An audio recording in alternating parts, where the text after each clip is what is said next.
अहोरात्र कष्ट करणारे मावळे, इथं जमलेल्या माझ्या माता भगिनी, पत्रकार बांधव, सर्व स्वाभिमानीचे कार्यकर्ते, आताच गोडके साहेबांनी सांगितलं, गोडके साहेब शेतकरी चळवळीमध्ये काम करणं फार कठीण आहे. गोडके साहेब गेली 22 वर्ष झालं मी स्वतःहून आदरणीय राजू शेट्टी साहेबांच्या गावात जाऊन त्या मराठवाड्यामध्ये चळवळ उभा करायची कशी असते त्या ठिकाणी माणूस उभा राहायला तयार नव्हता. त्या ठिकाणी जाऊन ही शेतकऱ्याची चळवळ या ठिकाणी आम्ही आणली आणि त्या चळवळीमध्ये काम करत असताना काय वेदना झाल्या असतील हे सांगायची गरज नाही, परंतु आम्ही घाबरणार नाही. आम्ही समाजाला काम करणारी माणसं आहेत, कारण आम्ही त्यागी माणसं आहेत. आम्ही त्याग निर्माण केलेला आहे.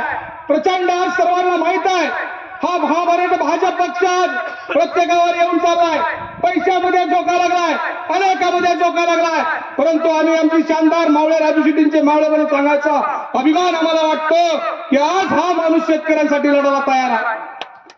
याची ऊर्जा घेऊन आम्ही आज काम करतोय. भले गेले 2-4 वर्षामध्ये जरा काम कमी केलं असेल मान्य, पण तो आदर्श आमच्या डोळ्यासमोर असतो. हा शेतकऱ्याच्या जीवासाठी काम करणारा माणूस आज आहे. अनेक रोड असतील, अनेक दूध आंदोलन असतील, अनेक ऊस आंदोलन असतील, प्रत्येक आंदोलनामध्ये गुन्हे आमच्या अंगावर घ्यायची ताकद झेलायची आम्ही घेतली आहे. आज माझ्या 40 गुन्हे आहेत. तुम्ही म्हणाल गुन्हे कशासाठी आहेत? हे गुन्हे शेतकऱ्यांसाठी आहेत. आमचे देशमुख साहेब आहेत तिथं. या शक्तीपीठ महामार्गासाठी धाराशिवला आंदोलन झालं, त्या ठिकाणी शक्तीपीठाच्या एसपींचा फोन आला मला आणि त्यांनी सांगितलं तुमच्यावर गुन्हा दाखल करायचा आहे. मी या लोकांना मला घाबरायचं नाही. अरे असे गुन्हे किती होऊ दे, मी हसबल आहे. हसबलाला केसाचं भ्या आहे का हो?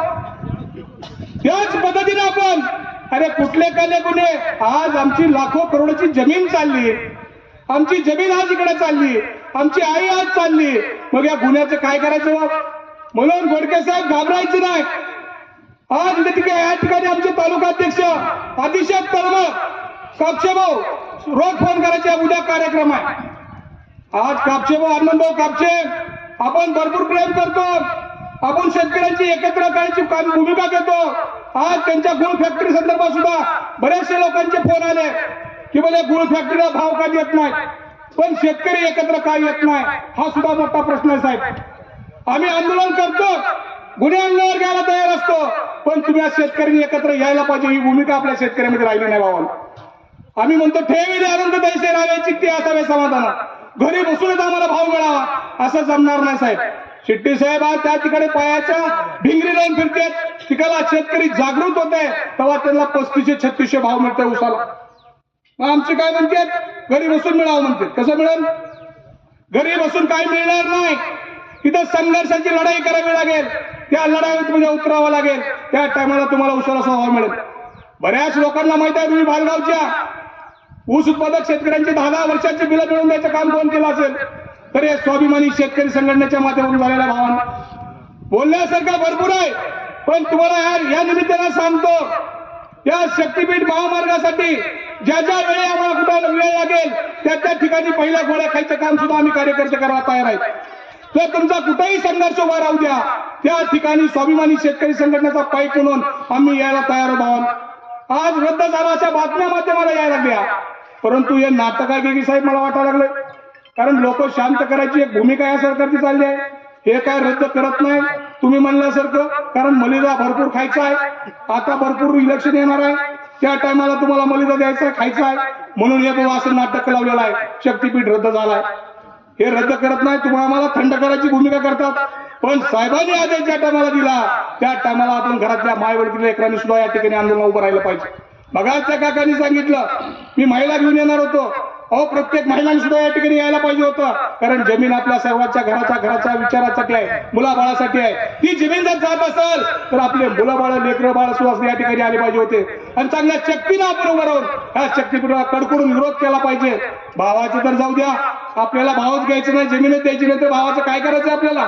1 रुपयाही नको, जमीन रद्द झाली पाहिजे ही मागणी घेऊन आपण आलेलो आहे. या ठिकाणी बोलण्यासारखं भरपूर आहे, कारण वक्ते भरपूर बोलणार आहेत. त्यानंतर माझी रजा घेतो. जय हिंद, जय जय जय हिंद, जय महाराष्ट्र. शेतकरी संघटना जिंदाबाद. यानंतर ज्या जिल्ह्यामध्ये आपण आज सर्वजण जमा झालेलो आहोत त्या जिल्ह्याचे जिल्हाध्यक्ष विजय रणदिवे साहेब यांना विनंती करतो की आपण अवघ्या 2 मिनिटांमध्ये आपलं मनोगत व्यक्त करू. आजच्या या शक्तीपीठ बाधित शेतकऱ्यांचा जो मेळावा आहे या मेळाव्यासाठी उपस्थित असलेले राज्याचे नव्हे तर देशाच्या शेतकऱ्यांचे असंतोषी जनक आदरणीय राजू शेट्टी साहेब व व्यासपीठावरील सर्वच मान्यवर, मी सगळ्यांची नावं घेणार नाही कारण मला 2 मिनिटाचाच वेळ या ठिकाणी सांगितलेला आहे.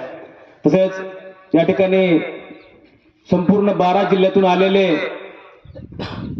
शेतकरी बांधव, माता भगिनी, पत्रकार बांधव, खर तर आज मागील 2 वर्षापासून तुमचा हा लढा चालू आहे आणि खरंच मी घोडके साहेब असतील किंवा सर्व शेतकऱ्यांना सलाम करतो, कारण मागच्या 2 वर्षात तुम्ही अनेक वेळा प्रशासनाला मोजणी करायला माघारी पाठवलेला आहे. पोलिसांचा बंदोबस्त आणला, पोलीस प्रशासनात त्यांनी मोजणी करायला आली, तुम्ही त्यांना मोजणी होऊ दिली नाही. या ठिकाणी शक्तीपीठाचे अनेक तोटे आहेत, सगळ्यांना माहिती आहे. या ठिकाणी आपली जमिनी जाणार आहेत, जमिनीतून आपल्याला 2 तुकडे होणार आहेत, रस्ता गेल्यानंतर आपलं नुकसान होणार आहे. समांतर मार्ग या ठिकाणी रत्नागिरी नागपूर असताना दुसऱ्या रस्त्याची आपल्याला गरज नाही. शक्तीपीठाच्या नावाखाली राजू शेट्टी साहेब सांगतात की 50,000 कोटीचा घोटाळा त्यांना करायचा आहे, त्यांना तो मलिदा खायचा आहे म्हणून हे हत्या करतायत.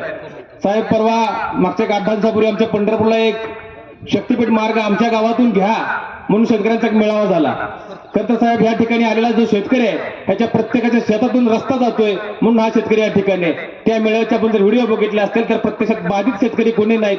कारण आमच्या पंढरपूर असेल, मोहोळ असेल आणि सांगोला असेल या तालुक्यातील आजी माजी लोकप्रतिनिधी त्या ठिकाणी उपस्थित होते. त्यांना फडणवीसांचा फोन आला असेल आणि फडणवीस साहेबांच्या फोनच्या इशारावर त्यांनी आमचा शक्तीपीठाला विरोध नाही तर शक्तीपीठ रद्द मार्ग झाला पाहिजे ही भूमिका त्या ठिकाणी घेण्याचा त्यांनी त्यांच्या गटाचे, त्यांच्या पक्षाचे कार्यकर्ते त्या ठिकाणी बोलून तो मेळावा घेतला आणि त्याला शक्तीपीठ बाधित शेतकरी किती होते त्याचा खरं तर इतिहासाचा संशोधनाचा विषय आहे. ज्याच्या शेतातून जमीन जाते, रस्ता जातोय त्या शेतकऱ्यांचा शक्तीपीठाला विरोध आहे हे आजच्या ह्याच्यावर सिद्ध होत आहे. इथे बसणारा प्रत्येक शेतकरी हा बाधित शेतकरी आहे. त्या मेळाव्यामध्ये बाधित शेतकरी किती होते तुम्ही शोधून काढा. कारण एका बाजूला त्या ठिकाणी सांगायला चालू आहे, बऱ्याच पत्रकारांच्या बातम्या आल्या आणि त्यांनी बाईट दिलेली होती, तिथले असणाऱ्या लोकप्रतिनिधींनी त्यांनी सांगितलं की या भागाचा विकास होण्यासाठी हा रस्ता झाला पाहिजे. हा रस्ता गेला म्हणून विकास होणार नाही. तुमच्या त्या रस्त्याच्या बाजूला कुठला मोठा व्यवसाय करायचा असेल, छोटा पानटपरी टाकायची असेल, हॉटेल टाकायचं असेल, ढाबा टाकायचा असेल, एखादं चहाचे दुकान टाकायचं असेल तर त्या ठिकाणी त्या रस्त्यावर जसा समृद्धी महामार्ग आहे त्याच्या रस्त्याच्या बाजूला बाहेर येता येत नाही, त्याला दोन्ही बाजूने बॅरिकेड्स आहेत. कारण त्या जो शक्तीपीठ मार्ग चालू होतो तिथून ते शेवटपर्यंत फक्त 26 आउटलेट आहेत 800 किलोमीटर मध्ये. म्हणजे तुमच्या गावात तुम्हाला ये जायची दळणवळणाची त्याची व्यवस्था होणार नाही. तो रस्ता तुळजापुरात तुम्हाला एकदा ते काय रस्त्यात एंट्री केली की थोडं तुम्हाला पंढरपूर असेल, सोलापूर असेल, फक्त ठराविक ठिकाणी तुम्हाला बाहेर येणार आहे आणि ठराविक ठिकाणी त्याला एक एंट्री असणार आहे. त्याच्यामुळे तुमचा कोण त्याला व्यवसायाचा संबंध नाही, कुठला व्यवसाय चालणार नाही. तुमच्या जमिनीच्या दराचा विषय, त्याच्या बाजूच्या जमिनीचे रेट वाढतील म्हणाला. आणि आत्ताच सांगितलं गणेश भाऊनी की मूल्यांकन आपलं पूर्ण सोलापूरच्या शक्तीपीठ जातो त्या ठिकाणी मूल्यांकन एकरी 2,000च्या पुढं, 2 लाखाच्या पुढं नाही. म्हणजे 2 लाखाचा विषय काढला तर यांनी म्हणजे पूर्वीचा कायदा लोकांना आणखी माहित नाही. आमच्या जिल्ह्यामध्ये पंढरपूर तालुक्यामधून मी येतो, आमच्याकडे पालखी मार्ग झाला. पालखी मार्गाला आम्हाला भूसंपादनाचा कायदा 2013 प्रमाणे आम्हाला मोबदला मिळाला. त्यावेळेचा मोबदला होता बाजारभावाच्या 4 पट रक्कम मिळत होती. आज तो कायदा 2022ला बदललेला आहे. त्या कायद्याप्रमाणे आपल्याला बाजारभावाच्या दुप्पट आणि त्यातून 20% रक्कम कपात होणार आहे. म्हणजे आम्हाला शक्तीपीठ मार्गाच्या जमीन याची मोठा झाली असते. आमचं जर पालखी मार्गाला 1 गुंठे जमीन गेली तर आम्हाला एकरी 4 लाख रुपये मिळाले होते, गुंठ्याला 4 लाख रुपये मिळाले होते. आज या ठिकाणी त्याचप्रमाणे भाव हिशोब केला तर प्रति गुंठा तेवढं इथे व्हॅल्युएशन नाहीच. पंढरपूरचं व्हॅल्युएशन आणि ह्या भागातलं व्हॅल्युएशन वेगळं होणार आहे. तरी धरलं तरी त्या प्रमाणे इथं आत्ता काढलं तर आत्ताच्या ह्याने 1,60,000 मिळणार आहेत. बाजारभावाच्या दुप्पट तुमचे 2 लाख होतील आणि त्यातून 20% कपात होणार आहे. म्हणजे तुम्हाला 1,60,000 मिळणार आहे. पण ते आमचं मूल्यांकन त्या ठिकाणचं जास्त होतं एकरी म्हणून तुम्हाला मिळालं होतं.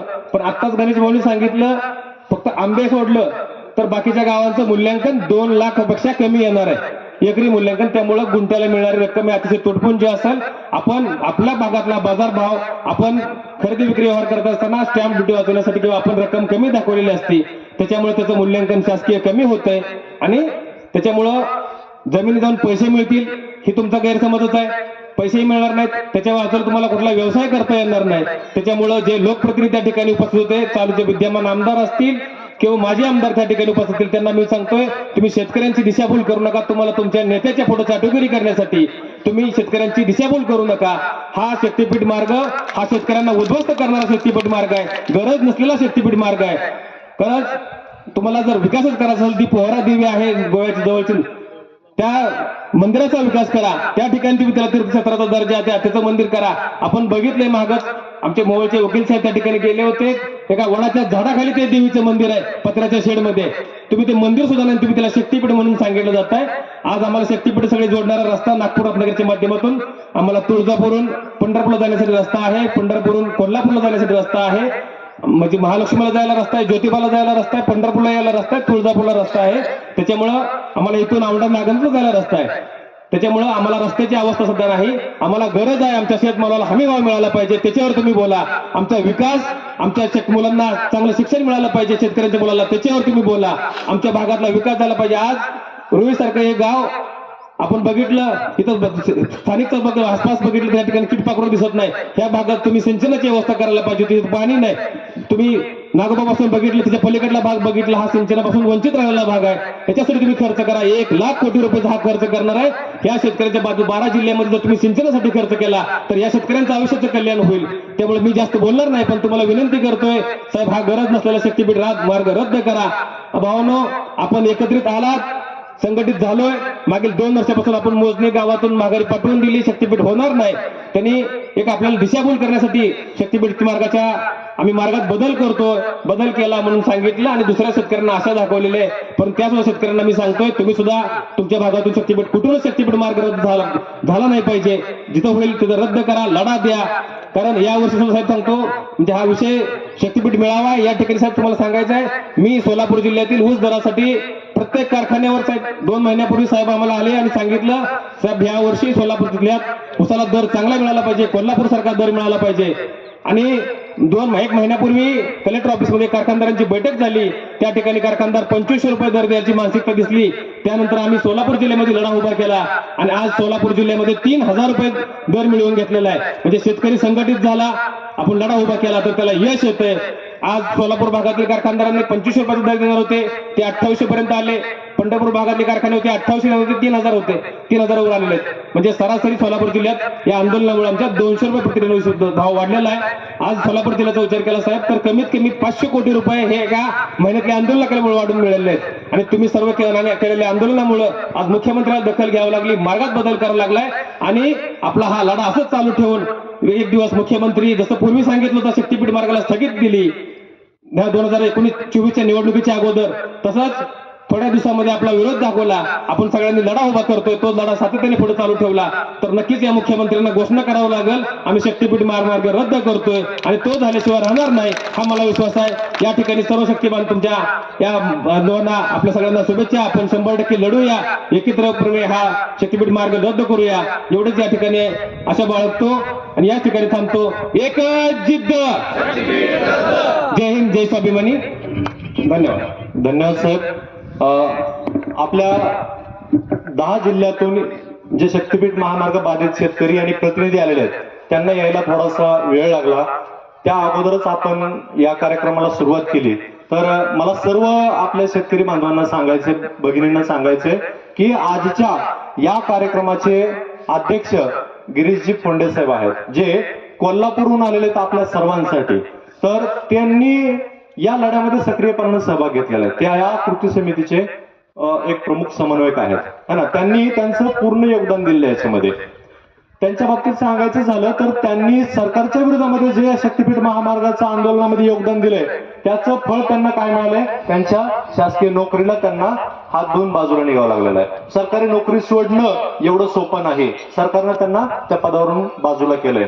एवढा मोठा त्याग आणि दररोज किमान वेळ या आंदोलनासाठी ते देतात, शेतकऱ्यांसाठी देतात. ते इतर जिल्ह्यातल्या सगळ्या समन्वयकांना प्रेरणा देतात. प्रेरणा, प्रशिक्षण आणि ज्ञान या गोष्टीवरतीच कोणताही लढा हा जिंकला जाऊ शकतो, है ना.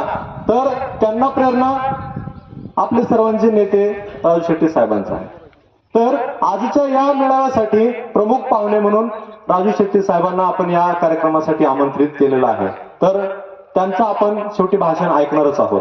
त्यासोबत या लढ्यामध्ये सक्रियपणानं पूर्ण 12 जिल्ह्यामध्ये ज्यांनी ताकद दिली, ज्यांनी आम्हाला प्रेरणा दिली, ज्या ज्या वेळेला आम्ही गुगल मीटवर मीटिंग घेतोय त्या त्या वेळेला ज्यांनी मार्गदर्शन दिलं, असे किसान सभेचे राज्याचे अध्यक्ष उमेशजी देशमुख साहेब जे आपल्या समोर बसलेले आहेत, तर त्यांनी जिथे गरज लागेल तिथं सपोर्ट दिलेला आहे.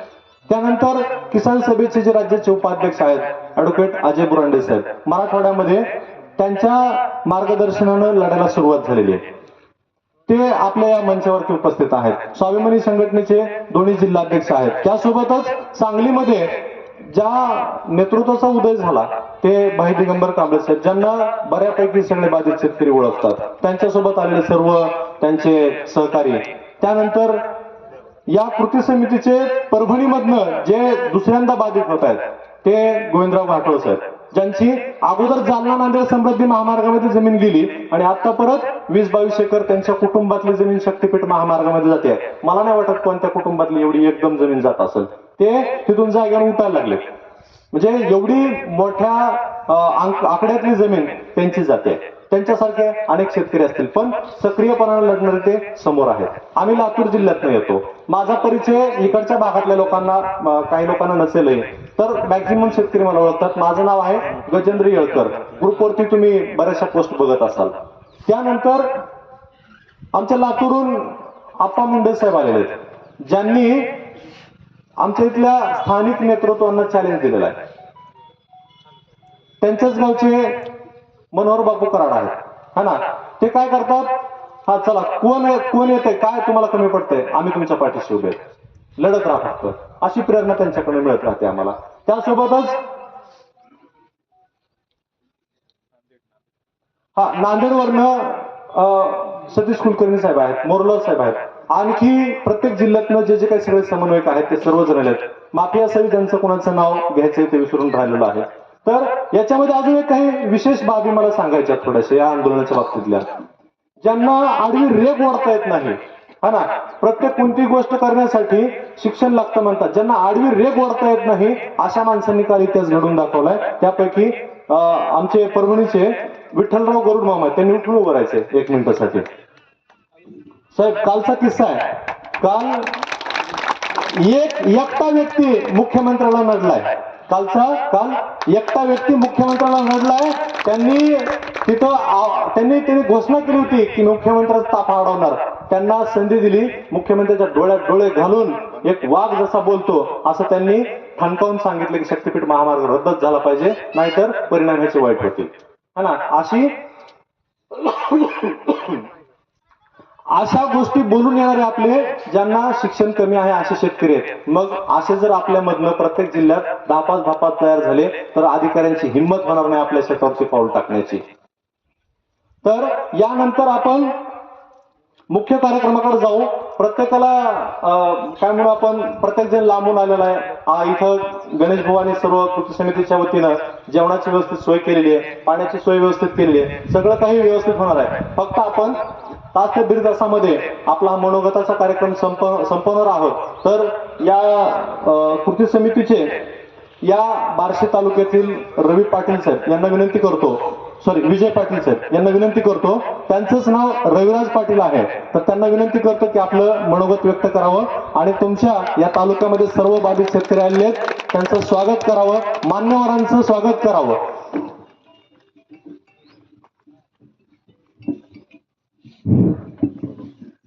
आज या कार्यक्रमासाठी उपस्थित असणारे देशाचे शेतकरी नेते माननीय राजू शेट्टी साहेब, किसान सभेचे उमेश देशमुख साहेब, आमच्या कृती समितीचे जे सगळे आम्हाला तांत्रिक मार्गदर्शन करतात ते आमचे गिरीशजी फोंडे साहेब, सांगलीचे आमचे भाई दिगंबर कांबळे साहेब, अजय बोरांडे साहेब, घाटोळ साहेब, जिल्ह्याचे स्वाभिमानीचे विजय रणदिवे साहेब, धाराशिवचे जिल्हाध्यक्ष आलेले आहेत, आमच्या तालुक्याचे प्रमुख कापसे साहेब आणि इतर सर्व मान्यवर, आमच्या अंजनीचे, ज्यांनी शक्तीपीठ गाथा या नावानं आपल्या व्हॉट्सअप ग्रुपला एक मालिका प्रसारित केली की ज्या शक्ती अगदी ती काव्यात्मक होती ते आमचे अगदी खास दत्ता पाटील अंजनीचे आराराबादचे गावचे, त्यांची तुम्ही जी वाचली असेल अगदी काव्यात्मक, तर ते दत्ता पाटील साहेब. आणि आता इथे जमलेले आपले सगळे शेतकरी, आज या ठिकाणी आपण 2 वर्ष झालं या शक्तीपीठ महामार्ग रद्दसाठी लढत आहोत. या जिल्ह्याची सुरुवात करताना बार्शी आणि सोलापूर जिल्ह्याची, दोन्ही जिल्ह्याची सुरुवात करताना कुटेवाडी सारख्या ठिकाणी, की ज्या ठिकाणी आमच्या 3-4 कार्यकर्त्यांना, 3-4 आपल्या शेतकऱ्यांना समितीच्या अटक झाली, अटक करण्याचा प्रयत्न झाला. गणेशराव घोडके आणि हनुमंतराव जाधव यांना अटक झाली. त्या दिवशी अभिजित देशमुख होते. तर त्या ठिकाणी आम्ही या शक्तीपीठ महामार्गाच्या लढ्याची पहिली सुरुवात झाली पोलिसांबरोबर संघर्षाची. त्या दिवसापासून आज तागायत कुठेही आपण सोलापूर जिल्ह्यामध्ये मोजणीसाठी या सरकारला पाय रोवू दिले नाहीत. असे काय अपवादात्मक आहेत? पंढरपूर तालुक्यात आता रणदेव साहेबांनी सांगितलं की ते जे अपवादात्मक आहेत त्या लोकांना जमिनी द्यायच्यात. का द्यायच्यात त्यांना त्या जमिनी? तर मुळात त्या त्यांच्या जमिनी नाहीत, त्यांनी कुठंतरी आजूबाजूला विकत घेतलेल्या जमिनी आहेत आणि ते दलाल आहेत, त्यांना जमिनी द्यायच्यात. तर असं करत असताना आपल्याला बाकीच्या गोष्टी आपण सर्व वक्त्यांच्या माध्यमातून ऐकणार आहोत, ऐकलेल्या पण आहेत, बाकी बरेच वक्ते बोलणार आहेत. फक्त मी आपल्या मुख्यमंत्र्यांच्या शक्तीपीठ महामार्ग आणि विकास या गोष्टीवर एक 2 मिनिट बोलतो. मुख्यमंत्री म्हणतात शक्तीपीठ महामार्ग झाल्यानंतर महाराष्ट्रासहित या राज्याचा संपूर्णपणे विकास होईल. हास्यास्पद वर्तन आहे, हास्यास्पद वर्तन आहे किंवा हास्यास्पद वक्तव्य आहे. आपला खरं सांगतो हा रस्ता 20 फूट उंचीवरून, विकास खाली. ज्याप्रमाणे रेल्वे रुळाच्या बाजूला कुठे विकास बघितलाय का कुणी? नाही. तशा पद्धतीचा हा महामार्ग आहे. 26 ठिकाणी इंटरचेंज, त्या ठिकाणी सुद्धा विकास होणार नाही. विकास कुठं होतो?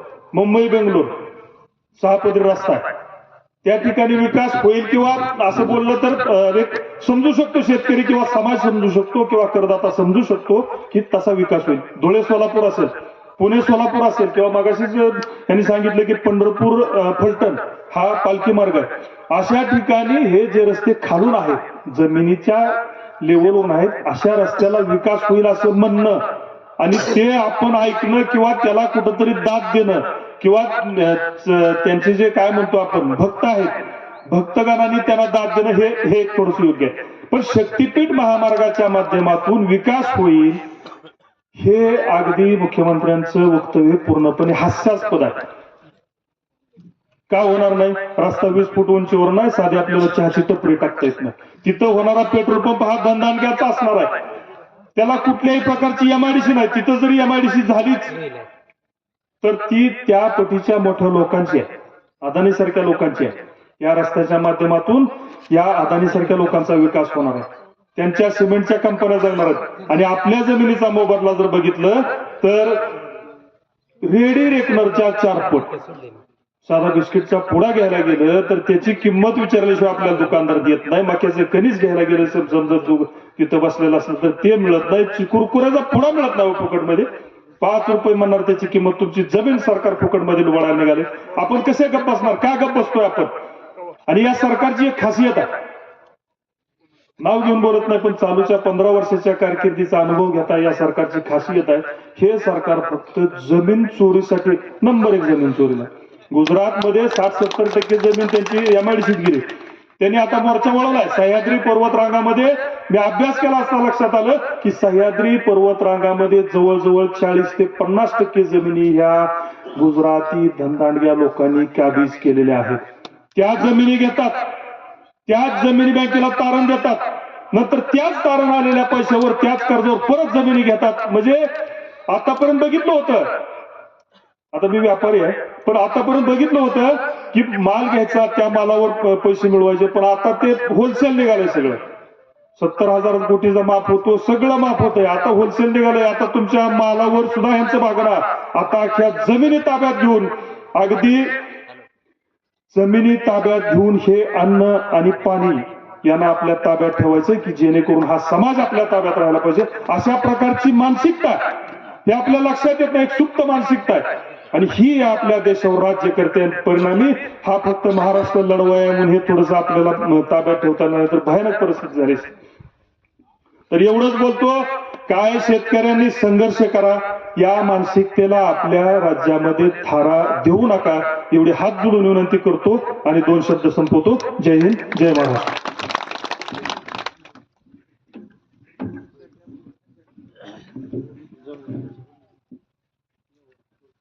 यानंतर विनय गायकवाड अवघ्या 2च मिनिटांमध्ये आपलं मनोगत संपवतील. ऍडव्होकेट विनय गायकवाड.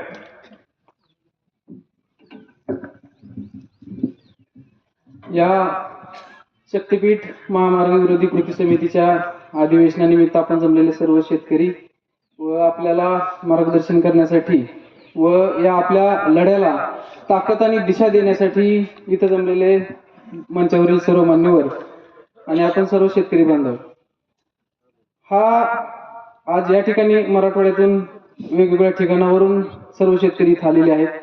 आपण ज्या मातीवर शेट्टी साहेब, आपण ज्या मातीवर आहोत आज, तुम्ही आणि सर्वात महत्त्वाचं शेट्टी साहेब कायम जमिनीवरच आहेत. काय शेतकऱ्यांचे नेते म्हणून दलाली करणारी लोक वेगळी आहेत, ही सर्व शेती आणि मातीसाठी झटणारी लोक आहेत. ही माती ही किती उपजाऊ आहे, ही माती, या मातीनं ह्या समाजाला अनेक हिरे दिलेले आहेत. भाई चंद्रकांत पाटील असतील, भाई नरसिंहराव देशमुख असतील, भाई उद्धवराव पाटील असतील, देशभक्त तुळशीदास जाधव असतील, या मातीनं या समाजाला दिशा देण्यासाठी या प्रकारचे हिरे दिलेले आहेत. या अशा या लढाऊ मातीत आपण हा शक्तीपीठचा लढा हे अधिवेशन आज या ठिकाणी करत आहोत. बार्शी तालुका कृती समितीच्या बाबतीत सांगायचं झालं तर शासनाने शक्तीपीठचा GR हा 7 मार्च रोजी काढला होता. 7 मार्च 2024 ला आम्ही 18 फेब्रुवारीला बार्शी तालुक्याची सर्व शेतकऱ्यांची, बार्शी तालुक्यातल्या बाधित शेतकऱ्यांची शेळगाव येथे पहिली मिटिंग झाली. त्यानंतर एप्रिल महिन्यात याच प्रकारचं जिल्ह्याचं अधिवेशन आम्ही त्या ठिकाणी घेतलं होतं. आपल्याला एक थोडक्यात एक गोष्ट सांगतो फक्त. एक राजा असतो, राजाला एक पोपट आवडतो, जो बोलका पोपट असतो. तो पोपट राजा घेऊन येतो. त्या पोपटावर तो एकदम मिठू मिठू बोलायचा, राजा जे बोलायचा त्यासारखं बोलायचा. आणि ते पोपट सांभाळण्यासाठी त्यांनी 2 माणसं ठेवली होती. मग ती माणसं त्याची काळजी घ्यायची. राजा सकाळी उठल्यापासून संध्याकाळीपर्यंत राजाच्या त्या पोपटावर जीव, तो स्वतः डाळी हाताने खाऊ घालायचा. ही 2 माणसं त्याला सांभाळायची. एक दिवशी अचानक तो पोपट उताना होऊन पडला होता त्या पिंजऱ्यामध्ये. आता ह्या 2 लोकांचं अडचण झाली की आता हा तर मेलाय पोपट, राजाला कसा सांगायचा. एक जण म्हणला सांगू आपण की पोपट ध्यान करतोय. दुसरा म्हणायला लागला की आपण असं सांगू की पोपट झोपलाय. काय तर हा शक्तीपीठचा पोपट मेला आहे असं शेट्टी साहेब तुम्ही जाऊन मुख्यमंत्र्यांना सांगा. हा शक्तीपीठचा पोपट ह्या सर्व शेतकऱ्यांच्या या उपस्थितीनुसार हा शक्तीपीठचा पोपट मेलेला आहे. आज या ठिकाणी आपण एकदम टेक्निकल गोष्टी बघितल्या. आपणा सर्वांना अजून मान्यवर बोलणार आहे त्या सगळ्या गोष्टीमध्ये की ह्या जमिनीचा भावाच्या संदर्भात काय आहे. सुरुवातीला पहिल्या कॅबिनेटच्या पहिल्या मीटिंग मध्ये सांगितलं गेलं की हा शक्तीपीठ महामार्ग शक्तीपीठ जोडण्यासाठी होणार आहे. नंतर सांगितलं की हा उद्योग आणणार आहे. या मराठवाड्यामध्ये 2019च्या तत्कालीन मुख्यमंत्री असणाऱ्या फडणवीसांनी सांगितलं होतं की मराठवाड्याला समृद्ध करणारी वॉटर ग्रीडची 50,000 कोटीची योजना आणू. हा 2019च्या जाहीरनाम्याचा सगळ्यात मोठा विषय होता. तो जाहीरनामाही माहित नाही आपल्याला. आपल्या लोकांची स्मरणशक्ती फार कमी आहे. या प्रकारे हा 1 लाख कोटीचा, उद्या जाऊन 1.25 लाख कोटीचा होणारा हा जो शक्तीपीठचा वरवंटा आहे, हा आमच्यावर फिरवण्याऐवजी ह्या नद्याजोड प्रकल्पाच्या माध्यमातून पर्यावरणाचा व्यवस्थित कन्सर्न लक्षात घेता हाच तो मराठवाड्याला इथं पहिल्यांदा पिण्याच्या पाण्याचा प्रश्न सुटत नाही आणि तुम्ही MIDCचं स्वप्न कुणाला दाखवताय. पुन्हा सांगितलं की ह्या रस्त्याच्या कडेने तळी बांधू, म्हणजे आमची कुणाचीच जमीन ठेवायची नाही. आणि ज्या ज्या गावातून जमीन हा रस्ता गेलेला आहे त्या प्रत्येकाला काय वाटतं की ज्याची जमीन गेली त्यालाच तोटा आहे. आमच्या शेताला जवळपास आता प्रत्येकाला ज्या स्वतःच्या शेताला जायला भांडवली खर्च जेवढा आहे हा शक्तीपीठ झाल्यानंतर हा प्रत्येक ठिकाणी प्रत्येक गावाला याची उद्याची पत्न भोगायची आहेत. हा रस्ता आपल्याला दिवा स्वप्नासारखा वरून 20 फुटावरून वाहनं जाताना आपल्याला दिसणार आहे, पण त्या वाहनाचा फक्त कार्बन डायऑक्साईडच आपल्याला मिळणार आहे, त्याचा कुठल्याही विकासाचं फळ आपल्याला मिळणार नाही. त्यामुळे मी आपणास या ठिकाणी जास्त वेळ न घेता आपणास मान्यवरांचे मार्गदर्शन जे मोलाचं आहे ते ऐकायचं आहे, त्यासाठी मी इथंच थांबतो. जय हिंद, जय महाराष्ट्र.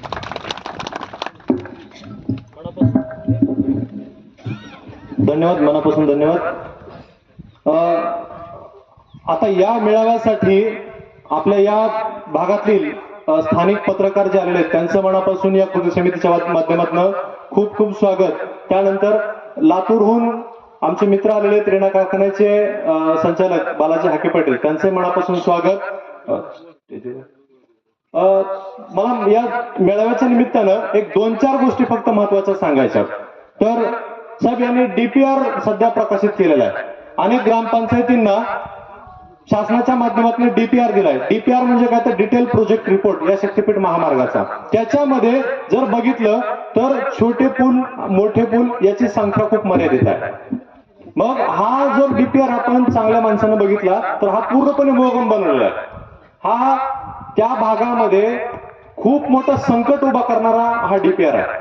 जर बघितलं आपण कोल्हापूरला महापूर आला होता तशी परिस्थिती पावसाळ्यामध्ये होणार आहे आणि उन्हाळ्यामध्ये पिण्याचं पाणी नसणार आहे. आपली मूळ मागणी काय तर मराठवाड्याशी संलग्नित असलेला परिसर, या परिसराला आपल्याला पाणी मिळालं पाहिजे. त्याच्यासाठी वॉटर ग्रीड सारख्या प्रकल्प इथं राबवले गेले पाहिजे. अनावश्यक असलेले प्रकल्प नको आहेत. शक्तीपीठ महामार्गाला जेवढी जमीन जाणार आहे ती जमीन पूर्ण आपल्याला वाचवायची आहे. सर्वात महत्वाची बाब, आता आम्ही ज्यावेळेस पुढे होऊन लढतोय त्यावेळेस आम्हाला आमच्यातलेच काही लोक उभे केले जातात ज्यांना शेती विकायची आहे. ते आम्हाला काय विचारतात, तुम्ही मोबदला मागा. आम्हाला मोबदला नाही मागायचा. मोबदला मागितल्याने मिळत नाही. मोबदला मागितला होता यांनी जालना नांदेड समृद्धी महामार्गामध्ये, त्याच्यामध्ये नाही दिलं त्यांना. आपली एक गफलत होते. तर ती गफलत कोणती आहे तर गुंट्याला आपण पैसे मागतो. गुंट्याला पैसे कुठं मिळतात, जिथं जुना हायवे तिथं स्क्वेअर मीटर मध्ये त्याचं एकक मानलं जातं आणि त्यानुसार तिथं त्याच्या त्या स्क्वेअर मीटरचा दर हा 100 पटीने जास्त असतो. आपली जमीन ही काळी जमीन आहे, शेत जमीन आहे, हिचं एकक हेक्टरमध्ये मोजलं जातं.